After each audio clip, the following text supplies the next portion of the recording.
داسې السلام علیکم ورحمت الله وبرکاتو. ورځ مو په خیر. خدای دې وکړي صحتمند روغ او خوښ ژوند ولرئ. ټولګی اووم مضمون کیمیا، موضوع مادات، خو مخکې مادې نه اول کیمیا په تعریف نه تغږیږم. اووم سیم کې خو شپږم سیم کې ساینس و او ساینس نشته، کیمیا ده. کوشش باید وکړو چې کیمیا په تعریف ځان پوهیږو. کیمیا کتابچو کې یاداشت کړئ. کیمیا هغه پوهه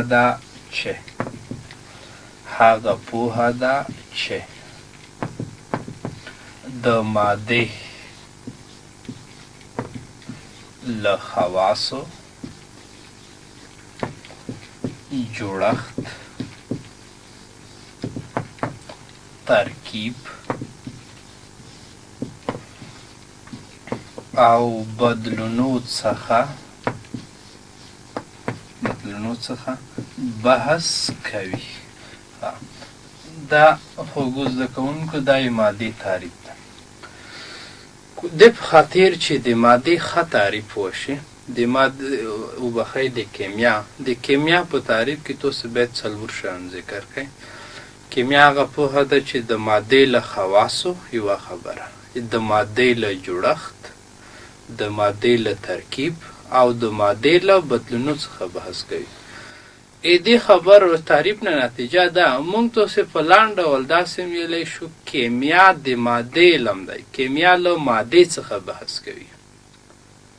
اوس که څوک پوښتنه وکړي چې ماده چی وي، که موږ تاسې د خپل کور کې هغه اتاق چې موږ تاسې نوس یو نظر وکړو، میز کسو، چوکي، هوا، اوبه، یعنې رختونه کسو، ما سره لوس کې قلمونه دي، دې ته ماده ویلی کېږي. یا تاسې داسې فکر وکړئ که هېڅ نه پوهېدلی، هر هغه شی چې د تلې تعادل ګډ واډ کړي. تله کې که چېرته په دواړو طرفونو کې هېڅ شی نه وي یخي، تله یو رقم ته وي، سره مساوي وي، دې ته تعادل ویلی کېږي. کله چې یوه طرف ته زه د کلم ورچوم تلې تعادل ګډ واډ شو. هر هغه شی چې تلې تعادل ګډ واډ کړي، د تل یو طرف جګ ټیټ کړي، نو دې ته هغه ویلی کېږي ماده ویلی کېږي. اوبه دي، خاورې دي، که نه داسې ډېر شیان دي. دې په خاطر چې په ماده وپوهېږو دا تعریف یې مونږ کوو. تعریف نه هدف دا وي تعریف پېژندلو ته ویلی کېږي. مونږ تاسې باید ماده وپېژنو. داسې که زه لیکم چې ماده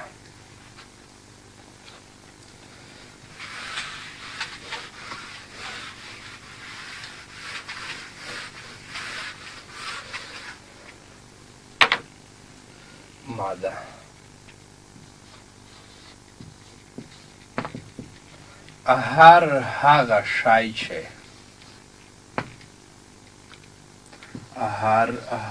شی چې کتله ولري، کتله او د فضا یوه برخه اشعال کړي، د فضا یوه برخه ونیسي یا یې اشعال کړي، ونیسي، ماده بلل کېږي.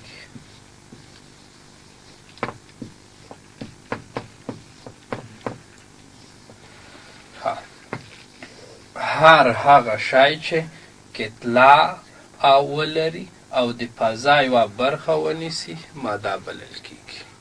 اوس په دا تعریف کې کیدای شي ځینې زده کوونکي په کتله نشي پوهي. دا کتله ته تعریفوم. کتله بل د فضا یوه برخه ونیسي، دا جمله څه معنا لري؟ په دا نیم ته غږېږم. خوږو زده کوونکو کتله ذراتو ته ویلی کېږي.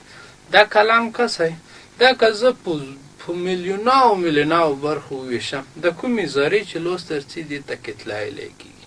نو کتله مونږ داسې تعریفوو: د جسمونو کې چې کوم ذرات موجود دي، دغه ذرات عبارت له څه شي څخه دي؟ کتلې څخه دي. کتله د ذراتو له مجموعې څخه عبارت ده. دې ته کتله ویلی کېږي. دا کلام ده ځکه که بل ته لوړ شم، که په خوست کې یم، که هر چېرته وم، د کلم په جسامت کې تغییر نه رسي. موږ ځکه یو چې کتله تغییر نه کوي، ثابته وي. خو دې وزن چې ده داسې کې وتلم کیدای شي 50 ګرامه وزن لري. دا مرکر چې زه څومره د ځمکې سطحې نه پورته وړم دې وزن کمیږي، ځکه وزن د ځمکې د جذب قوه ده. دا کیسه مایره وای، هر څومره چې یو جسم د ځمکې نه پورته طرف ته وړلی کېږي هغې به وزن کمیږي. خو په کتله کې به تغییر نه رسي، دغه کلام به وي. دا کلام به نه لویږي نه به کوچنی کېږي. نو هدف مې دا و چې کتله ثابته وي، په کتله کې تغییر نه رسي. تاسې اووم ټولګي مطابق او د فضا یوه برخه نیسي. فضا یوه برخه دا معنه یو ګیلاس دې راخوستو، دې ګیلاس ته اوبه ورچوه. کله مو چې ګیلاس د اوبو نه ډک کړو ته نشي کولی چې شودې اروخلي دې ګیلوسه ته یې وچوي. که شودې ورچوې نو بیا به دې نه اوبه تلیږي، ځکه د اوبو یو ځای نیولی ده، دې ته حجم هم ویلی کېږي. ماده چې دو ماده هر هغه شی چې کتله ولري او حجم ولري دې ته هغې ویلی کېږي، ماده ویلی کېږي. یا فرض مثال د زه چې کوم ځای نه ویلوړ یم یو بل کس نشي ارتلی، عین وخت کې په همدې وخت کې مو په ځای ودرېږي، دا حجم ده. د یوه جسم د یوه شي په واسطه د یوه ځای نیولو ته حجم ویلی کېږي. د همدا اوس چې ته تلویزیون ته نوسي په کور کې، د کوم ځای کې چې ته نوسي بل کس نشي ارتلی چې عین همدا ځای کې کښېني. بل کس په هغه وخت کې کښېني چې ته دې ځای نه لوړ شي، بل کس روشي تو ځای خالي شي او بل کس کښېني هغه ځای کې. دې ته ویلی کېږي حجم. په ماده کې شرطونه دغه دوه دي. یو به کتله لري، ذراتو نه به یو جسم جوړ شوی وي. کوم جسم چې ذراتو نه نه وي جوړ شوی ماده نه ورته ویلی کېږي. فرض مثال کله چې تاسې د لمر وړانګو ته مستقیما ودرېږئ تاسې شو ته سیوری تشکیلېږي، موږ تاسې سیره ورته وایو.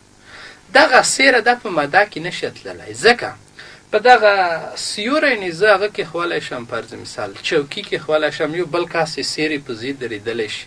ګوره دغه دا سیوری یو ځای ورنه نیولو، موږ ځکه ویلی شو چې سیوری ماده نشي کېدلی. هر هغه شی چې یو ځای اشغالوي یو ځای نسي دا ماده ده. په خپل شاوخوا محیط کې فکر وکړئ، که د خپل واسکاټ وکسئ، جمعې وکسئ، دا واسکاټ تلې ته وچوه درندېږي، دا ماده ده. مرکر تلې ته وچوه تله درندوي، دا په ماده کې ایسوبېدلی شي. نو هدف مې دغه ده په خپل شاوخوا محیط کې فکر وکړئ، ونې کسئ، اوبه کسئ، خوره کسئ، هوا کسئ، د اکسیجن چې تنفس کوئ د په اساس موږ تاسې ژوند کوو، دا ټول شیان دا په ماده کې ایسوبېدلی شي. امید دی چې په ماده پوه شوي وی.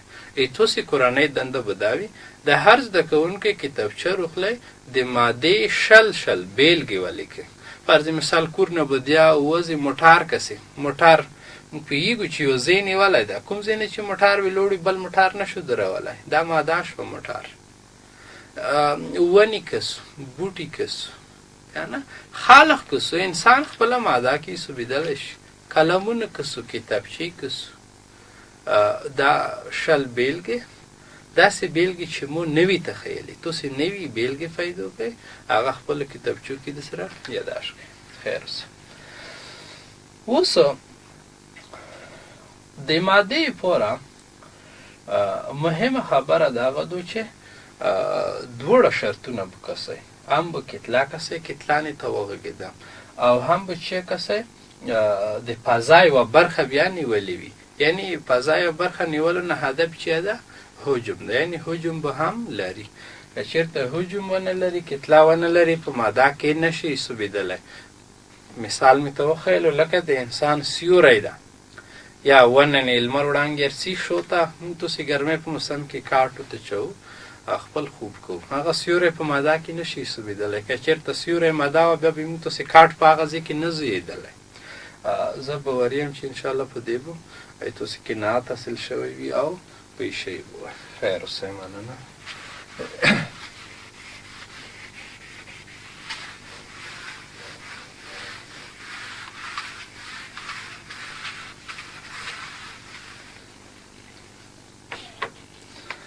ښه ماده عنوان خلاص شو. تاسو که د اووم ټولګي کیمیا وکسئ پوښتنې کړي دي. پوښتنې داسې کړي دي چې آیا هوا ماده ده؟ هو، ځکه هوا ماده ده چې که چېرته موږ تاسې دوې پکړنۍ روغلو، دا دوې پکړنۍ د هوا نه داسې ډاکې کړو چې دواړو پکړنیو ته په مساوي اندازه هوا ویر شي. که چېرته دا دواړه پکړنۍ په تله کې کېږدو، د یوې پکړنۍ نه زه هوا خارج کړم، چودی کړو، هغه طرف د تلې چې په هغه کې پکړنۍ روغه یخې شوي ده، هغه طرف به دروند شي. نو مونږ یایو چې هوا وزن لري. هر هغه شی چې وزن ولري هغه هم په ماده کې حسابېږي. د کوم ځای نه چې موږ تاسې پکړنۍ یخې ده، دا ځای کې بل شی موږ تاسې نشو کېښولی، یو ځای ونیولو، موږ ځکه یلی شو چې هوا هم په ماده کې حسابېدلی شي، ځکه چې هوا وزن لري، د تلې تعادل ګډوډ کوي. نو هوا هم په ماده کې حسابېدلی شي. بل هوا د ذراتو نه جوړه شوې ده. د اکسیجن بې پرته د هغه نه وبښئ اکسیجن نه نور عناصر شته. د بیلګې په توګه نایتروجن په هوا کې موجود ده. دا هوا موږ تاسې ویلي وو هر هغه شی چې ذراتو نه جوړ وي، کتله ولري، حجم ولري، وزن ولري، دې ته چې ویلی کېږي ماده ویلی کېږي. نو د کومه د پکړنیو خبره مو چې وکړه، دې تجربې نه موږ دې پایلې ته رسېږو چې هوا هم په ماده کې حسابېدلی شي. بیا دویمه پوښتنه کړې ده چې آیا اوبه ماده ده؟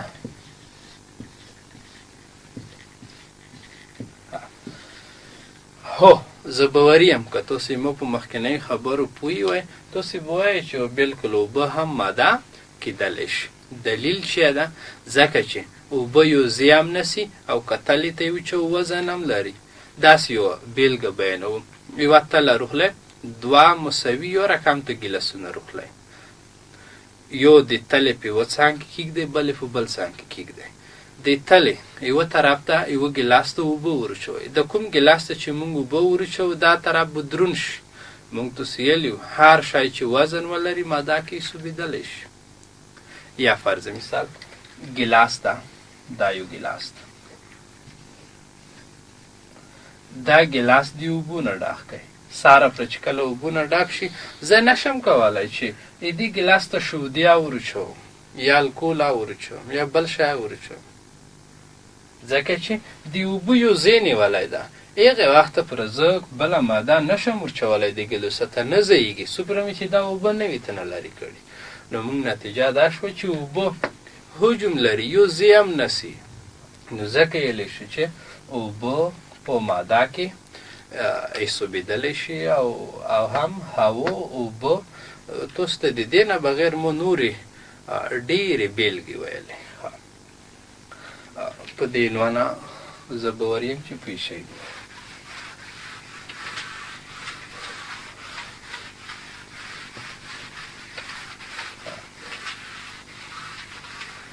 ماده که څوک پوښتنه درنه وکړي، خو ماده مو وپېژنده، اوس په خپله د ماده یې څه شي نه جوړه شوې وي. کیدای شي څوک پوښتنه درنه وکړي، تاسې په اووم ټولګي کیمیا کې مسلسل موسې عنوانونه کسئ.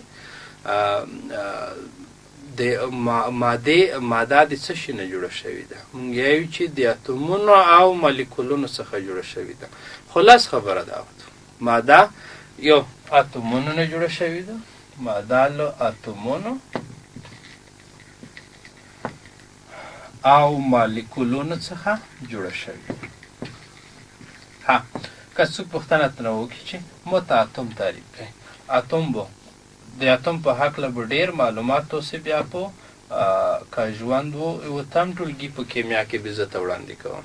خو اوس دومره یایو اتوم د یوه عنصر کوچنی ذره ده چې د همغه عنصر خواص ولري. د اتومونه ډېرې کوچنۍ ذرې دي، خو د څه شي کوچنۍ ذرې دي؟ د عنصرونو کوچنۍ ذرې دي. عنصر څه شي ته ویلی کېږي؟ دا هغه هم داسې کې یاداشت کوم. دا بیا تعریف کوم زموږ په یوه تاسې داسې فرض کړئ د سرو زرو خښته مو ممکن لیدلې وي. دې سرو زرو خښتې نه یوه ډېره کوچنۍ برخه روغلی. دا اتوم په سترګو نه لیدلی کېږي، خو زه یې توصیف لیدلو په خاطر یوه بیلګه یم. دې سرو زرو خښتې نه چې یوه ډېره کوچنۍ برخه روغلو دې ته اتوم ویلی کېږي. یا اوسپنه خو که سرو زرو خښته مو نه وي لیدلې، اوسپنه خو ټولو لیدلې دو. اوسپنې یوه ډېره کوچنۍ ذره چې دو دې ته اتوم ویلی کېږي. ځکه د اوسپنه عنصر ده. تاسې ما سره ومنئ چې دا اوسپنه شوه. دا شکل چې ما رسم کړو دا اوسپنه شوه. اوسپنه یو عنصر ده. اوسپنه یو عنصر ده. دغه اوسپنې نه که ډېره یوه کوچنۍ برخه روغلو دې ته دې ته د اوسپنې اتوم ویلی کېږي. خو شرط به دا وي چې په دا اتوم کې به د اوسپنې خواص موجود وي.